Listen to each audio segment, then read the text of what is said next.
As we look back at the team, there's a lot we can take away in terms of how the players performed, what their roles were, and if Henry made the right decisions. Having broken down each player from the latest lineup and their roles, let's talk a little bit about the roster construction.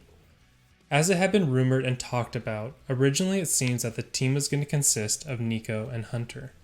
It's impossible to know how far along these talks were, but considering the fact that they are rumored and that the hype was coming, they were probably very close. Maybe it fell through because of the unknown of starting a new roster.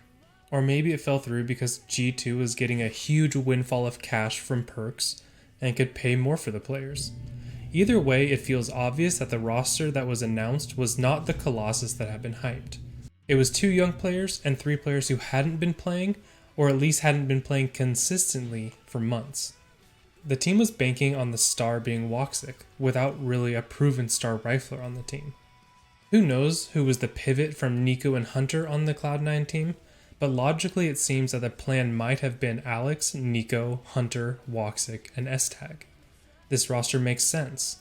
You have a great support in S-Tag, a star rifler in Nico, another great rifler in Hunter, and then the Opper in IGL. The new roster with Floppy and Mezzy though also could have made sense, but the immediate ceiling of the team was much lower. Obviously having someone who has never played versus a top 20 team before, and another whose entire pro career has been stuck at home in NA.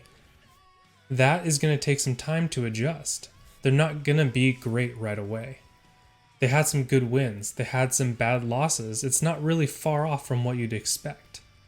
But while they're trying to grow, things are starting to shift mentally for the team.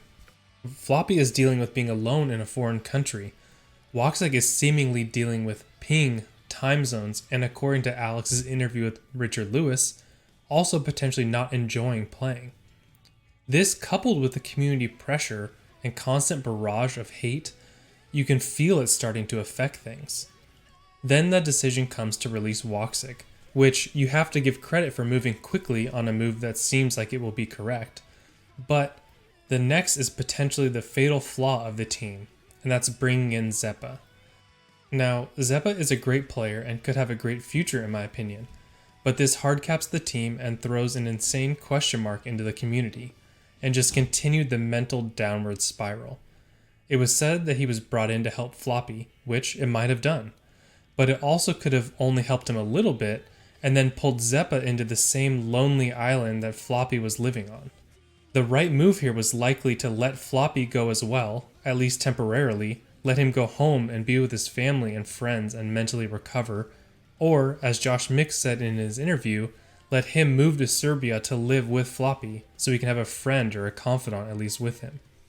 Either way, a new Opper should have been brought in, as without this you're shifting a ton of roles on the team and hard capping your ceiling by not putting a specialist on the Op role. We saw this play out by needing another shift for everyone in their roles, and extending the time to formulate as a team.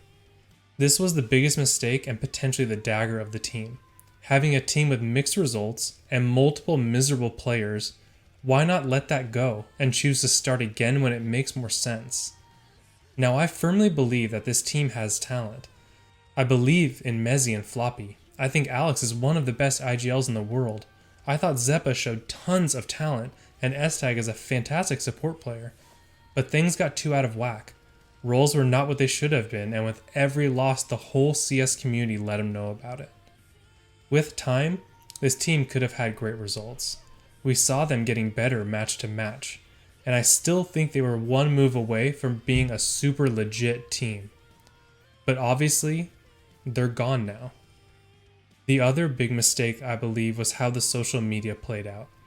I talked with Arya about this a little bit, but at the beginning there was so much hype, tons of info and videos and everything from Cloud9 and Henry. Once it got to the middle though, it felt like everyone just tried to disappear. Now, I get it, it's tough to not just try and put your head down and grind to a win and then come back to socials. But when the community pressure is this crazy, it needs to be steered into or at least addressed in some way. If you're going to talk about how other orgs were baffled at how much you paid for a player, then you need to be ready to combat that when it gets thrown back at you. I think they could have done a lot to change the way they were talked about, but it didn't happen. They were just silently getting cut deeper and deeper. All in all, as it stands now, 6 months after the team was released, I'm feeling okay with all that happened. I understand dropping extra salt and pursuing something that could be great. I want an org who takes risks like that. I also understand all the hype and salary releases and trying to better the whole CS community. And I also understand that they felt like it was time to just cut bait and wait for lanes to come back so half your team isn't completely miserable. I believe Cloud9 is not done with CS. We have felt the tea leaves. Enough people have said that Jack loves CSGO, and I just don't see them becoming basically a League of Legends only org. What will be their next steps though? Obviously I'm not sure, but I could see them building a new team from scratch again, with the caveat that it comes with at a minimum a 2 or 3 player core that works together already. Something similar to what Fnatic just did, having a core of 3 and then bringing in a core of 2 to mesh it together instead of all 5 random individuals. I could also see them just buying a team. According to my interview with Thorin, they were in discussions at one point of buying the whole Astralis lineup. So if that was ever a discussion, you can't really count them out for buying anyone.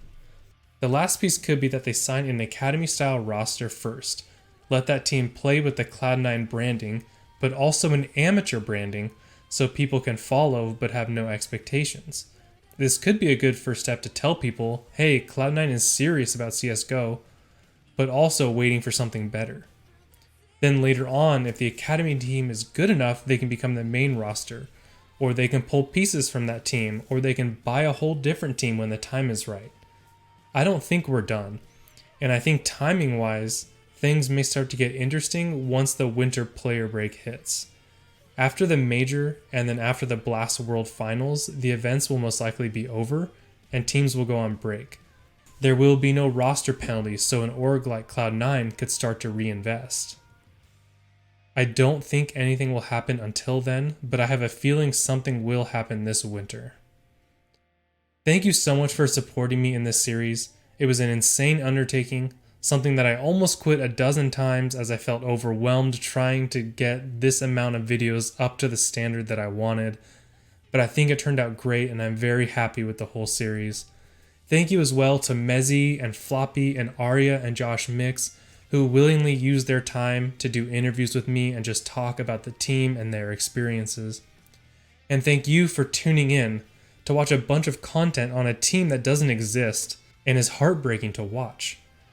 It was therapeutic for me to make, and hopefully it was for you to watch. Follow me on Twitter at Cloud9_win, and I will be there when this team relaunches with even better content. I'll see you next time.